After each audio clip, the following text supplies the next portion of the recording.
Hey, welcome back to another 1980s Now interview. My name is Will. On this episode, we'll be speaking with legendary actor from the 1980s and decades before and since, Dee Wallace. Of course, Dee starred in many of our favorites from the 1980s, and we'll be chatting with her about all of them.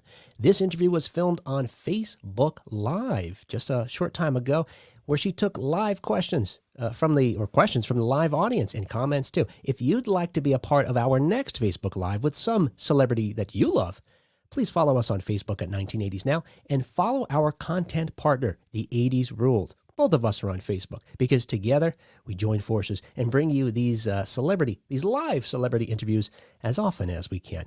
Enjoy.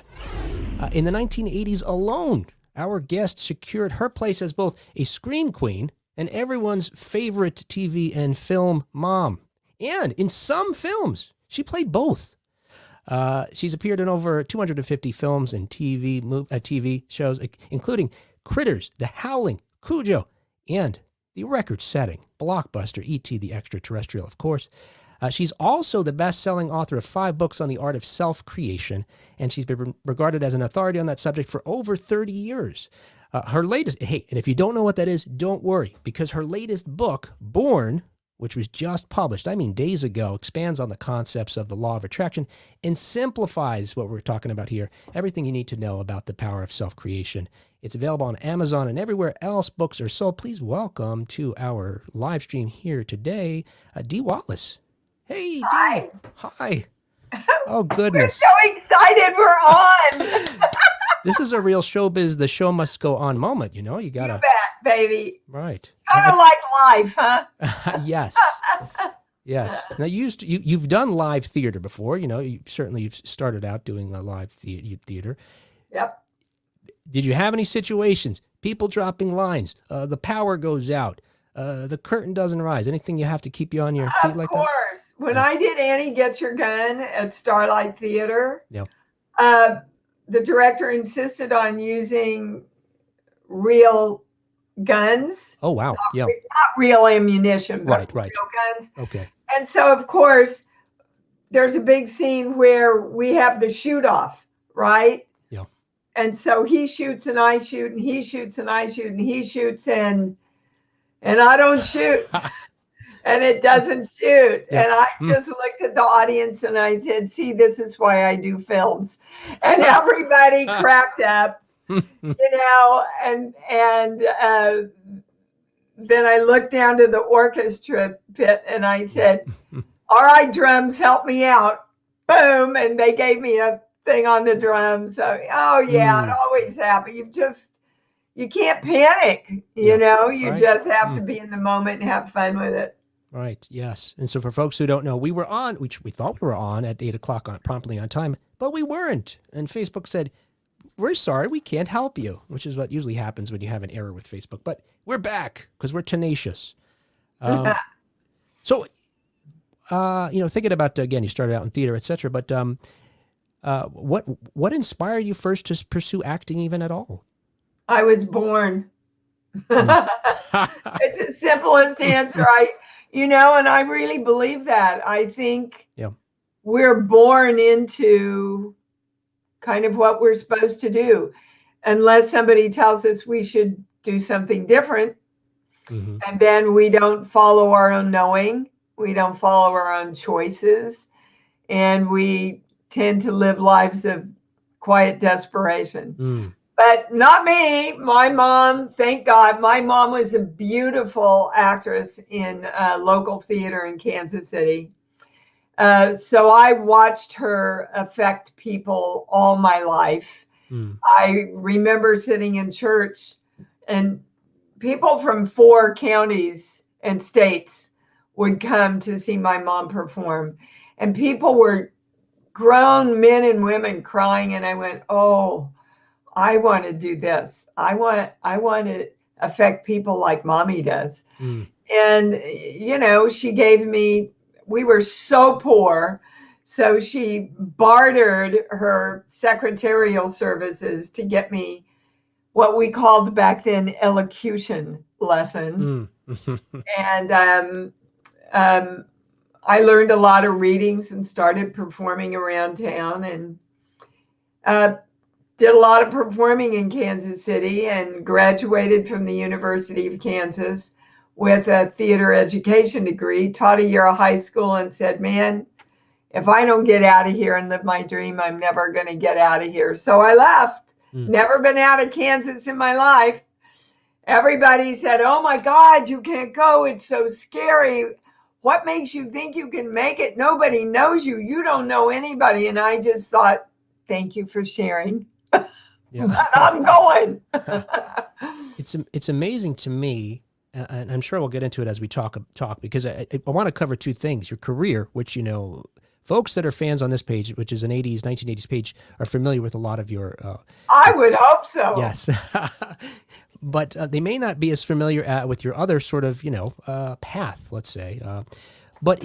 Which is about what we're referring to, at the beginning here of this act of self-creation. What's most surprising to me, even as you tell that story about leaving Kansas and wanting to pursue acting, was you talk about in an earlier book of yours, Bright Light, how challenging your early life was. And yet it seems surprising to me that, unlike I would say most people, what happened in your childhood didn't diminish the light or the hope within you.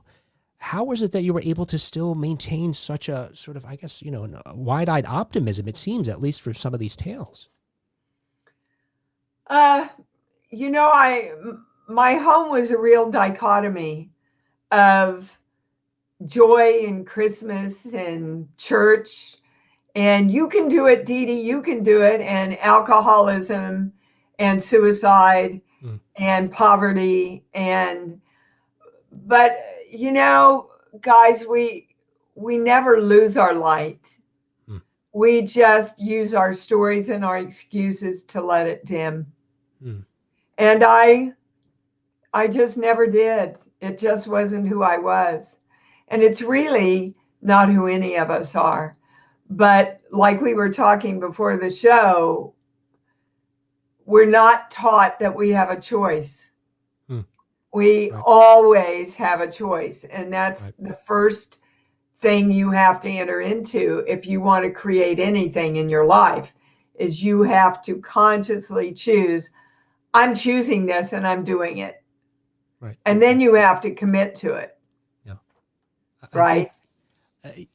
What's amazing to me, so many things about your story that I didn't know that are just fascinating, is because ultimately, you're writing books now on self-creation. And I guess, can we give sort of an elevator pitch about what that is, so when we refer to it, folks know what we're talking about? We can get more into the details. Everybody thinks creating your lives, manifesting what you want, making the money you want, getting the relationships you want, having a healthy body, creating success is some elusive kind of thing that you just are lucky if you can figure it out or create it.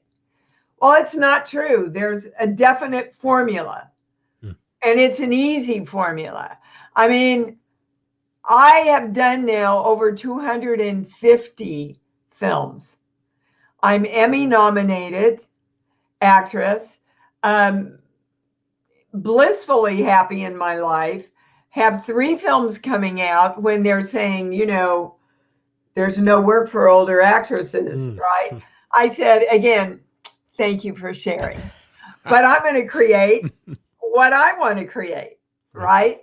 So I have 3 films coming out, maybe a recurring on a really great TV show, which I can't mention. We're waiting to see what happens with it. But in any case, I'm just really happy. And during the pandemic, I channel. I'm a clairaudient channel. And I got up and I went, oh my God, how am I going to make a living? All the studios are closed. And my channel said, Dee, the studios aren't your money. Your consciousness is your money. Mm-hmm. So I got up every day and I said, all right, what can I create today? And I have had 2 of the best years of manifesting I've ever had. But, as you believe, it's delivered to you, baby cakes. Right, yeah. So you have to look at your belief systems. And if they're not in alignment with what you want, then you get to choose new beliefs. Yeah. I think it's, and it seems to me that before you had a way to articulate this concept in your life, you were already living it. This story you tell, I think it's in Bright Light, about Hal Prince, who folks who don't know is legendary Broadway producer, was looking for I guess a newcomer. Yep. Maybe you should share the story. Well, I got the newspaper, the New York Times, at the high school that I was teaching, and Hal Prince was looking for an unknown to star in what became a little night music. And I had already planned on moving to New York. I already had my ticket. I had everything in place, my little one-room apartment. And so I wrote him this incredibly cheesy letter. And I sent him an even cheesier picture of me on the bed going like this. So embarrassing when I think about it now. And 3 weeks later, his assistant called me and said, Mr. Prince got your letter and he would like to fly you to New York to audition. And I went, oh, well, what day does he need me? And she told me and went, oh, this is just wonderful because I already have a ticket and that's the day I'm landing. What time does he need me? Well, not till 5 o'clock. So, he would have flown me first class and the whole deal, right? So the day I arrived in New York, I took all my belongings, put them in a cab, gave the guy my address, and they got there. And I made my way down to Rockefeller Center, got down to the last 5 girls in the acting and the dancing. And then they said, well, Mr. Prince would like to hear you sing now. And I went, oh, I didn't know we had to sing. And she said, well, dear, it is a musical. So Mr. Prince says to me, it's okay, honey, sing Happy Birthday. And the accompanist said, what key? And I went, somewhere in the middle. But, most people wouldn't have written the letter or taken the cheesy picture. Right. And put themselves, if you don't put yourself out there, my mother used to say to me, Deanna, don't you say no to the world. Let the world say no to you. Right. If it's it will, and then you can go handle it, go somewhere else and create something else. But most of us spend our time going, oh, I shouldn't, and I can't, and I don't know, and I'm not old enough, I'm too fat. And we're saying no before the world ever has a chance to say yes to us. Yeah. Even that's amazing. Like you're saying, your mother's already using the language of self-creation. Yeah, before my mom you have it. My mom was. I'm sure she's St. Maxine up there. Yeah. Giving God one for his money, baby. She was one strong woman, and everybody asked me how I play all these strong mothers, and I said because I had one. Right, very good. Yeah, and speaking of, let's see if I can pop this on here. Speaking of strong mothers, an example. Speaking of something from the 80s that's still affecting everybody today. Oh my goodness, yes. And you there's so many tales, again, early in your career where you're, folks, she's living the life that ultimately she's able to, share, that you're meeting all the right people that are helping lead to one thing and to another, and you don't, you have at least, you explain it as being maybe naive at first, that you're so naive that maybe you're not filled with the doubt that maybe somebody who is more knowledgeable might have. When you're naive, you don't have the fear and you don't have the doubt. I'm just going to go to New York and I'm going to be a star, right? And well, here I am. So I'm a big believer in naivete. Yeah. And I think that was so important, what my mother taught me, that you don't ever say no. You always say yes. Yeah. My mother, who, and the reason why I really am familiar with these concepts is because I think it was after my mother was or maybe while she was going through chemotherapy, I don't know, it's 15, 20 years ago now, was learning about these things and passing on all the books to me. But even as a young age, she would say to me, she would say something like, you should accept, if someone offers something to you, you should accept it, because they wouldn't offer it if they didn't want you to have it. And I had learned up until then that, like you're talking about, I'm not worthy of it. You might need it more. That idea you say about being small. And now I try to, teach my kids about these concepts. And it's very simple to tell them what Nana says, that idea that if someone offers it, just like the universe, if the universe is offering it because you've been putting it out there that you want it, you deserve it. Take it. Yeah.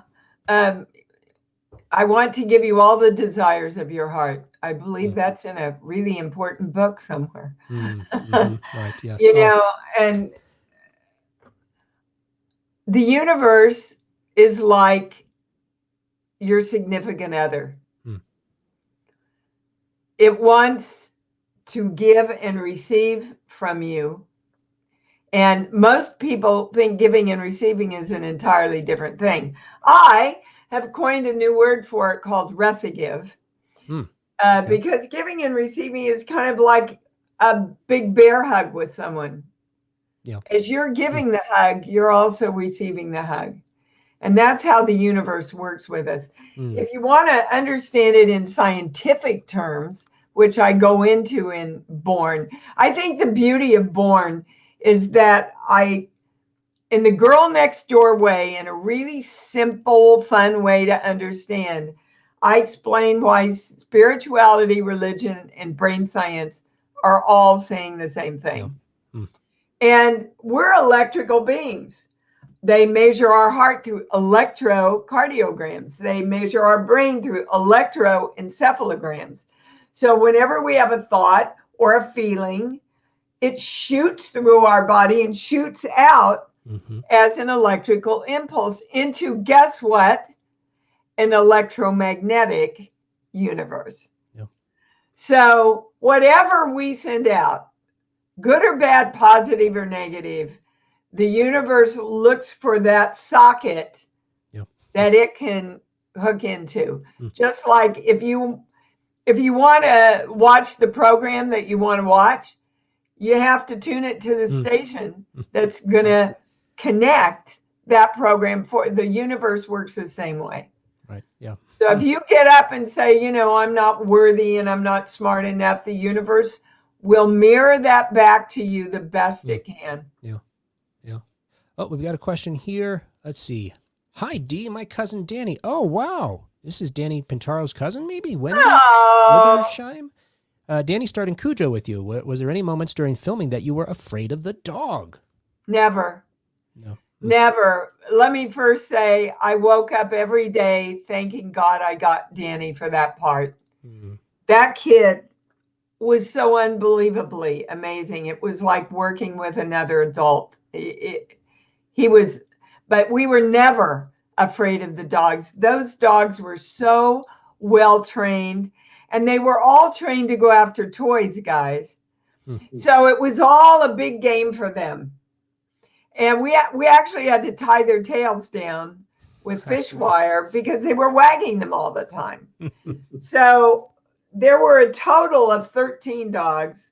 There was a jumper, there was a barker, there was a digger, and there was a vet on set at all times. And Carl Miller, the trainer, even slept in the barn with his dogs. They were better taken care of than I was, for sure. You remind, the films you did during the 1980s, it reminds me of that quote famously attributed to W.C. Fields, that never work with children or animals. Yeah, well, I wouldn't have had a career, would I? I love working with both of them, by the way. Right. And certainly, let's see here. Oh, here's a more recent photo of you with a couple of your 80s boys there. Yeah, my sons at a convention. You've got to feel like a proud mom of sorts that, both these gentlemen, all the folks, you could add Scott Grimes in there from, Critters, and they all have successful careers and grown up to be seemingly, wonderful men too. Absolutely wonderful people, all of them. Scott, I got hired on my series Together We Stand after we did Critters together. Right. I was so impressed with him during Critters. And I mean, I was instrumental in having him come in, right, to audition, and told my producers how much I loved working with him. And my God, I look like a baby. Yeah. So, thinking about your early work and again, talking about self-creation, such a through line there, it seems like, with so much of many of your performances in your roles there. You tell a story about how even your role in E.T. seems like something that the universe conspired with you to create. Yeah. I had auditioned for Used Cars, I don't know, a year and a half, but Stephen works very far ahead. And in the interim, I had been involved in this philosophy called Conceptology, which was the precursor of all of the, how to create your life things. And so I had written out exactly what I wanted. Now, the big thing that I want everybody to understand is you can't force stuff. The universe is going to create it a lot better than you ever could. So I just listed everything I wanted, and I spent a lot of time feeling love around it. And 2 months later, my agent called and said, Steven Spielberg would like to offer you the role in E.T., which is like unheard of, Right. in the business, as young in the business as I was, especially. Right. So, yep, that's how I've created 2 series like that, just knowing what I wanted. And of course, the universe brought it to me in better ways than I could have ever imagined. Yeah. Your job is just to know what you want and feel excited and joyful and a lot of love around it. Right. And then the universe will go, oh, let's go play there. Yeah. It is. So what is it that you think, and you read about this in Born, and again, folks, these concepts are simple to grasp, and, well, I guess I think it's easy for people that, look, let's be honest, because, I've talked, before the show, I told you, I buy into, most of these ideas, and I try to live my life that way. There's still barriers that pop up, and you've got to sort of, remind yourself. Life. That's the learning curve. Yeah. That's what we're here for. Right. But how do you respond to folks that hear this kind of, talk and say, well, come on, that sounds like a bunch of hokum. It's just nonsense, right? I say, thank you for sharing. Right. Look, if people don't want to get it, I'm not going to make them get it. But if they're ready to get it, they will get it in this book. If they read and apply what I have in this book, their life will change. I think, no question about it. Yeah. I sent it to Dawson Church, who is a major scientist in the mind manifestation field. He gave me a beautiful quote in the front of the book. It's not just spiritual people. I have scientists.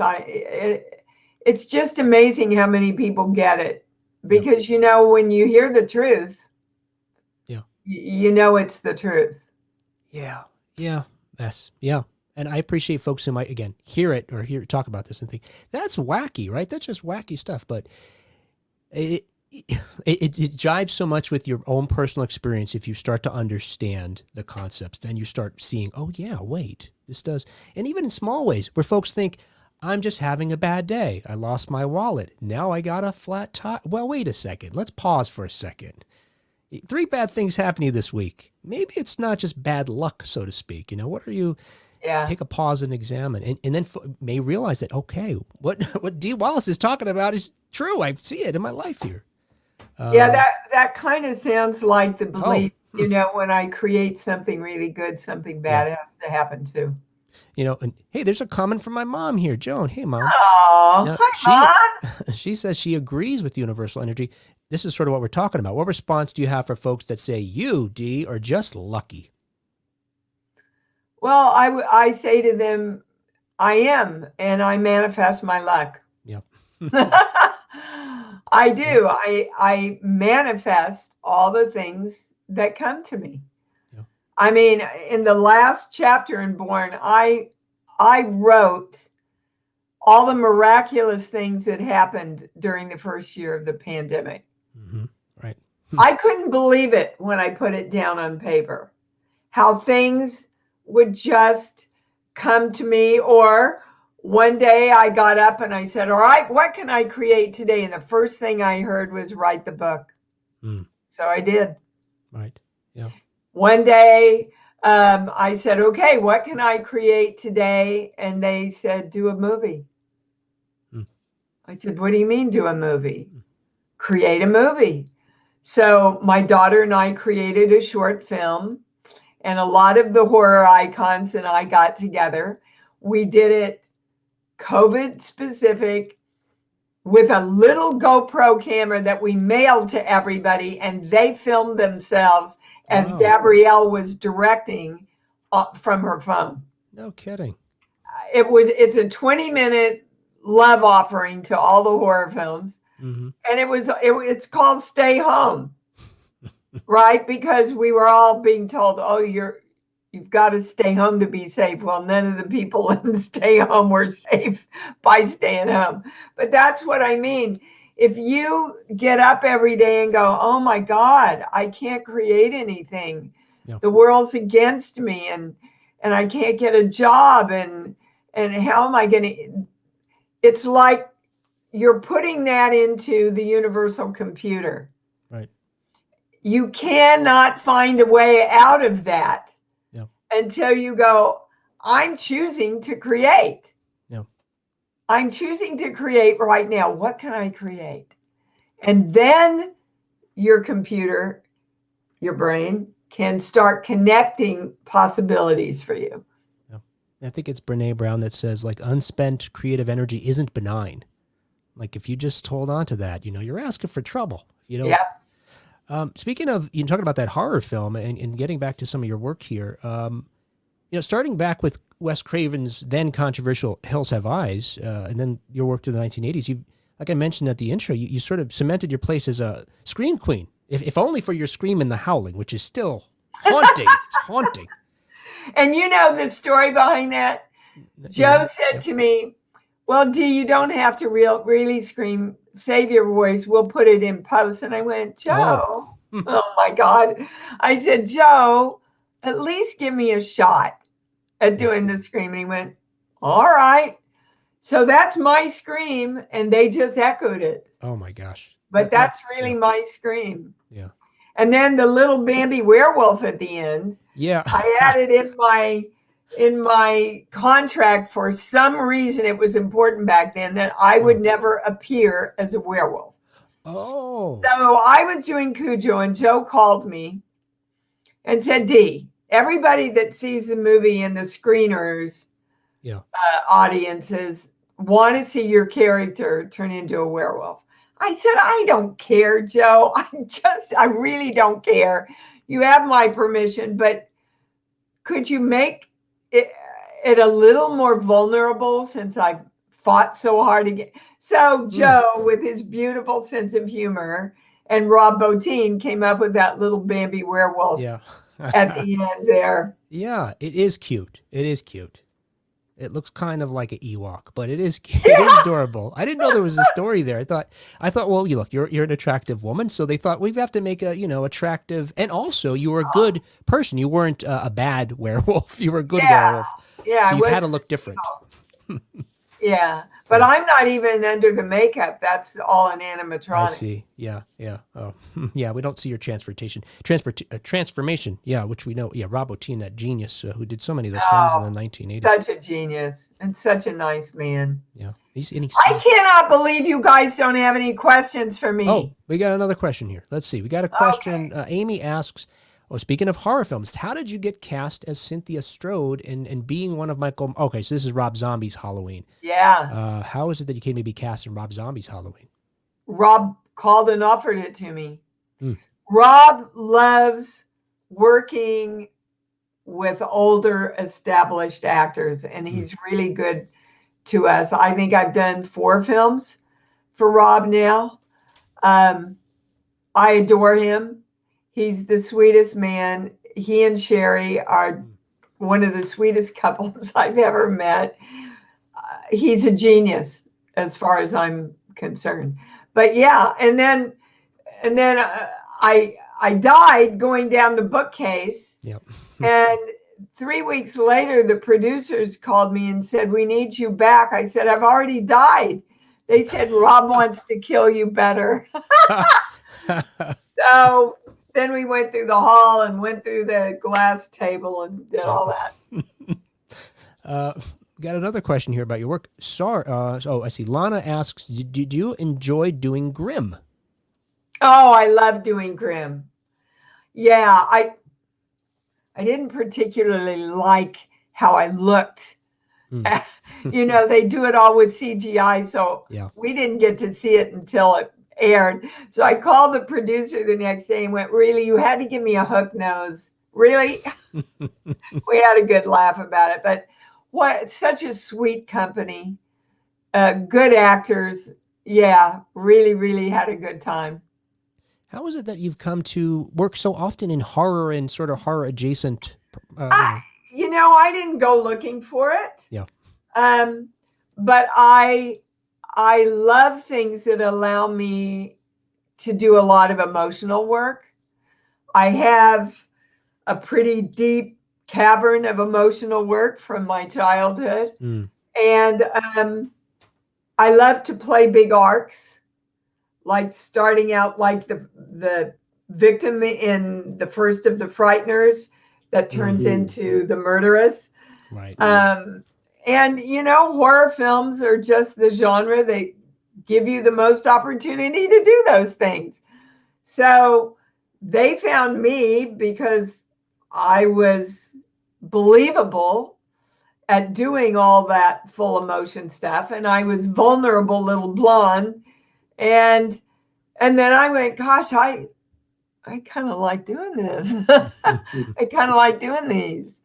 Now I don't like doing slasher films. Right. That's not what I do, but really good horror films with a story. I mean, Cujo to me was never a horror film. It was a suspense film about a mother who would do anything to protect her child. Right. Again, watched my mom do that. So The Howling for me was a story about the light and the dark and the good and the evil within us and how we were fighting that. So went right along with my healing work, It's kind of funny. It's been half of my life doing horror and the other half of my life helping heal people from fear.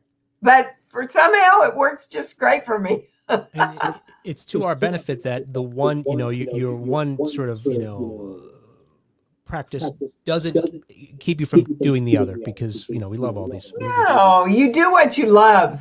Yeah. And you do everything you love. One of the biggest things I work with clients on is, well, should I do this or should I do this? I said, well, why can't you do both? And there's this long pause. You mean I could do both? I said, do you want to do both? Well, yeah. I said, well, if you believe you can do both and you love doing both, then do both. I mean, I do my healing work. I do the conventions. I write my books. I do my movies. I live a really varied life that I love, and I love all of it. We received an email prior, folks knowing that you were going to be on here, from Scott saying, what figures from the 1980s were influential to you on your pathway to self-actualization, he writes. To self-actualization. Deepak Chopra and Neil Donald Walsh were two of the biggest ones. And I know it sounds corny, guys, but my mom, Mm. My mom and my grandmother, just really strong, God-fearing women who were way beyond their time. Way. They were in the women's movement and talking about self-actualization when I was a little girl in the 50s. Wow. So, and my older brother, was a minister for years before he went to work for Nixon and started the first of what was the precursor to the Affordable Care Act. Mm. So, and he worked his way through seminary shooting pictures for Playboy. My whole family is a dichotomy. I was going to say that, yes. We're just, and that's why I'm so bent on everybody knowing that you can be spiritual and have a lot of fun and have a good glass of wine and create everything you want, and God's going to love you. Yep. Thinking about, you said earlier, I shared one image where you said you had a baby face. Let's take a look at this. Oh, dear Lord. What kind of pill is that? Would you like one? No, thanks. How do you feel? Foolish. How do you feel in that costume? Cold. Right over here, Doctor. Oh, my God. Thank you very much. You're welcome. Tom? I thought this might be hey, it's a Christmas scene there. Where did you find that clip? Can you send me that clip? Yeah, I actually found it on YouTube. I cut it. I cut you out of the whole episode is on YouTube, so you have that little moment earlier in the scene too. Goodness, let me tell you how that happened. Yes, please. It's another great story of manifestation. So I had just gotten out here from New York, and you couldn't get on the lots to meet the casting directors. So I did what any good Midwestern girl does. I baked chocolate chip cookies, and I wrapped them up in beautiful cellophane and bows. And I drove to the guard gate and I said, "Hi, I have deliveries." And he said, "Okay, go on through." So I was taking the cookies to all the casting directors, and the last one was the head casting director, Reuben Cannon. And he came out as I was leaving his cookies for him. And he went, "Oh, chocolate chip cookies, they're my favorite. Come on in." So I went in to talk to him. And as I was sitting there, he got a phone call. And it was from that show. And he said, "The waitress, the girl who's supposed to play the waitress, is really sick. We're supposed to shoot in a half an hour. What should we do?" And he covered the phone. He said, "What size do you wear?" I said, "What size do you need?" He said, "I think it's a 4 or a 6. I said, "That's me." He sent me over there. I learned my lines real quick. I stuffed myself in that little outfit. And then what you didn't see before that is he'd had a heart attack or a heart episode, right? And the director said, "Well, just improv this part of it." And I went, so I did what you would do. I went and I loosened his tie, and I went, somebody, and was working with him. And we stopped the rehearsal, and the director came over and said, "Mr. Sullivan requests that you don't touch him, please." I said, "What?" He said, "Mr. Sullivan requests," he said, I know Miss Williams. I said, "It's Wallace." Okay.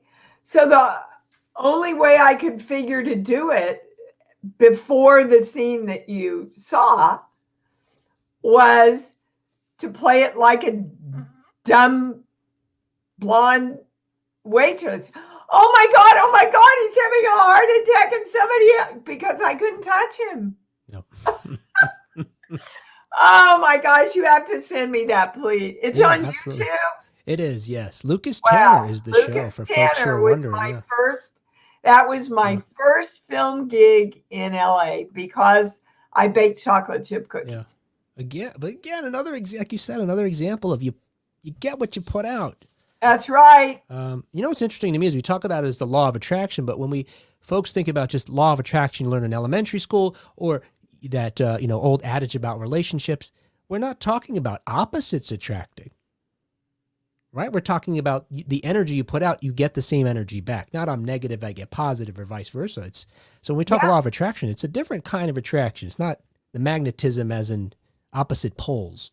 Well, and sometimes energy that's opposite of you can complete you. If okay. it's positive for you. If it's positive for you. I see. Oh, yeah. Okay. It makes me wonder, thinking about it as an actor for all these years, you have to work with other folks. You're in charge of your own performance. You can't make anybody else better or worse or different. Nope. How does it work with this idea of self-creation? I guess can you manifest something for someone else? Or should we even, that's not even something we are looking to do? You can support them. You can love them. You can encourage them. But ultimately, if they don't make the choice about what they want, they're not going to manifest it. No. Okay. You see parents trying to do that for their kids all the time. That's true. Well, you are going to do this, and you are going to be that, and you are going to graduate here, and that's what they get. Yes. So I think we should wrap up. I know we've had you for a while, but I know you referenced in your books, and maybe this ties together both things we're talking about, and your most, the role that certainly for us warmed our hearts the most in E.T. You talk about how E.T., the sort of the parable or story of E.T. itself is a good example of self-creation. Can you explain how that is? Well, I think I did earlier that Oh, okay. I created that. I mean, I thought you meant in the context of the character of E.T. He wants to go home. Oh, yes. Yeah. I don't think it's by any accident that the universe brought me this film. My whole healing work is on keeping your heart open and living in love, and most of all, loving yourself. And it really is keeping your heart light on, and you get back to the home of you. You get to where you want to go when you create it through love. So if you want money, guys, love money. Most people want more money while they're really pissed off that they don't have it. Right. That's not going to create it for you. Yeah. Most people are trying to create a relationship by saying, well, I don't want a relationship like the last guy I was with or the last girl I was with. Not going to create the one you want then, because your whole focus is on what you don't want. You only want to focus on what you do want and feel a lot of love around it, and it will find you. Right. Very good. Well, we'll leave it there. Thank you so much for all of your work, for being a part of our lives. Many of us who are on this page, are 70s and 80s kids. So we grew up, again, being afraid with you in certain horror films or, or I won't say, because my mom's watching, I believe still. I won't say wishing that you were our mom, because I had a great mom. But hey, Mom, I have a beautiful movie on Hallmark right now called Every Time a Bell Rings. You'll love it. Very good. Thank you so much for your time, Dee. Thank you. I'm going to end our broadcast, but hang on for just a moment. Okay, so folks, thanks for joining us. We'll see you again next time when we bring you another interview with one of our, hopefully very soon, with one of our 1980s favorites. Take care. And if you want to hear even more chatting about 1980s pop culture, join us on our weekly podcast, 1980s Now, where every week we talk about some different aspect of 1980s pop culture and often chat with celebrities and other types of experts. You can find us on every podcast platform. We'll talk to you again real soon on 1980s Now.